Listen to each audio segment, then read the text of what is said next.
Divyani ki chevije. Dia sih. Hai.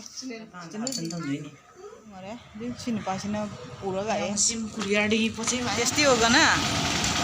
Dia so. Jika pairam mi amje.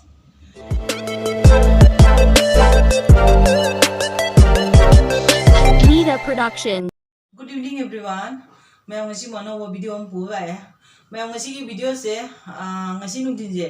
Thabo khara kan ba ko. Thabo ka bingi sarok siga aigi mana video. Thabo su na mana ngona ha. Ga ne moi gaw we ya ko gaw si gi moi kana kare ba iroi gi ne. Iroi gi sangom apham ba pore ba ne. Adu gi ma ghee semdori aina. Adu ma ai ba ghee semdori nang video nang wadra khara nam moi na hai ba ne ngoda ka poi na hai ba. Adu ma gi ghee sem ba je ai mo ujadri ba ne. Adu ma gi ghee sem ba je ai khara video je ka ma tham ya ba. Jam phajaba do me am la e hanjage. Adu go bene na kai kai to ba ha do ngasi din si gi kai kai to ba do e hanjara kya ba ma jengsi ya ra ba chino mama kai ne thongi je ai pe ma yam che kano gi iro gi sangom ne ba mayum dei porok ba apa mo mare अभी क्या करेगा ये गरम करेगा अच्छी अच्छी शान दो नहीं से दिव्याना थोंग दो नहीं गरम करेगा ओ सी घी रो ओ ऐसे ना घी सेम दो नहीं ओ से मसाला सेम जब घी नहीं जे मसाला सेम जब घी नहीं जे ऐसे ना सेम दो नहीं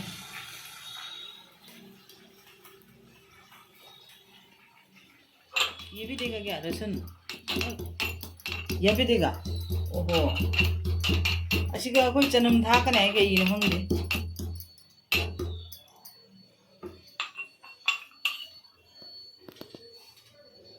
चनम था चन करे संगों फम बसी का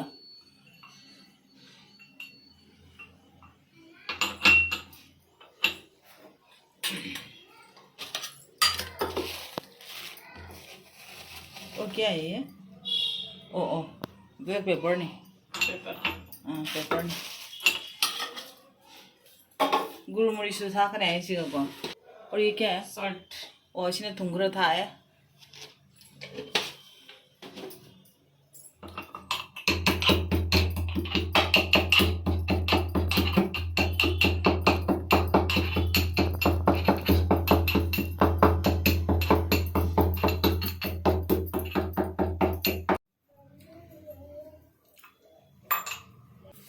चनम थाए सिगा अदगी अखोई गुरुमुरिस थाए संगम मफम सिगा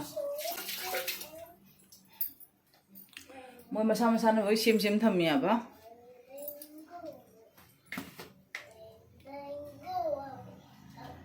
एके अदि असिने जेंग खतंग थाए जेंग खतंग थाए माइस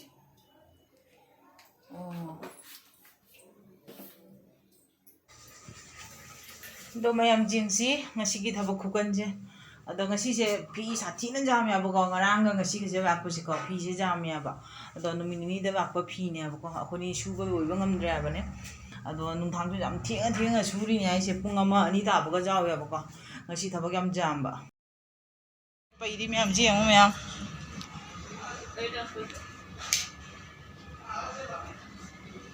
se mai pura factory on ngare se pai ne bai ri myam se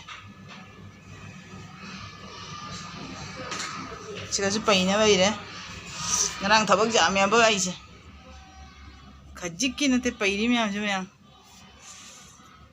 나랑이 더벅 안 봐야 봐 피스 꼼수꼼 짜트레 짠니pan 뭐 꿈도래 아코니 분제 봐가네 자매 또 니지 더벅 숙이게 ma'am हुजिंग मु पोस्ट ऑफिस तगी पोट थुंगरे द ममांग थुंगबा अखोई पोसै दो अदुदि वौ बोस उया बको कनो पोस्ट ऑफिस तगी द ngasi di thin ba ya bane ko ei makha kum thar lawruge ma'am करी बु पिरै बा खंगदे मोय पाना पिरक पने abन को album di bum me jamna ha e jamna कोना जेंगे हुजिक की जेंगे मत में इत्रा बने थबक जाम दुगा जेंगे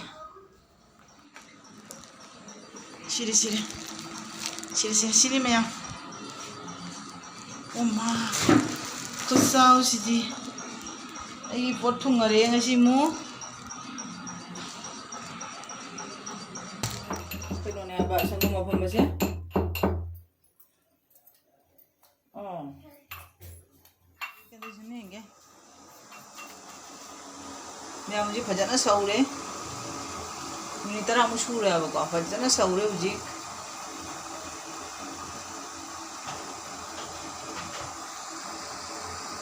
Ado ma minit kun mga changani hai mare ba ko? Ado hujik saure. Bari. Hi. Hi. Hi. Chunu di.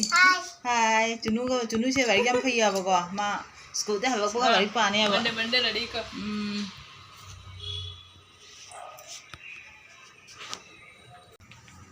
Maya hujik ghee do aso jare hujik ingan na thamdoi ne ba ko? Kone ingdara kan da hapchan thamdoi ne. Hujik boire mai ghee se. Unboxing. Semi ba mi se Dibyani do. Dibyani chemi je. Dibyani chemi je.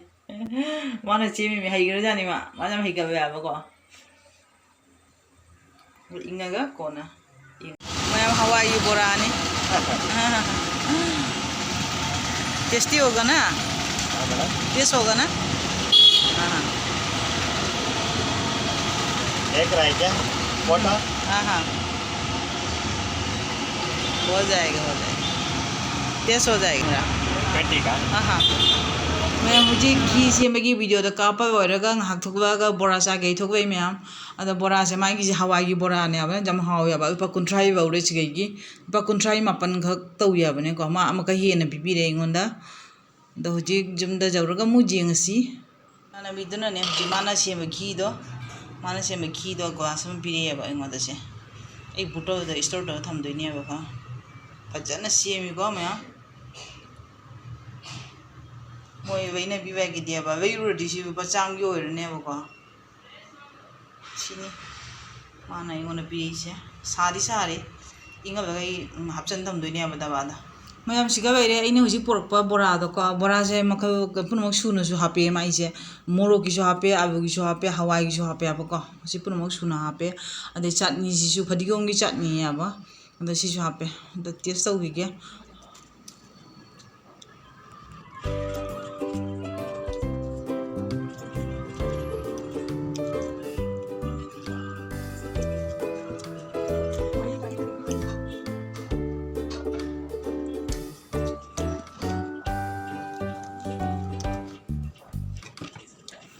दो ma'am चारी video से थमगे ma'am कई next video फंगनरसे ma'am like share and subscribe तौरमो bye bye.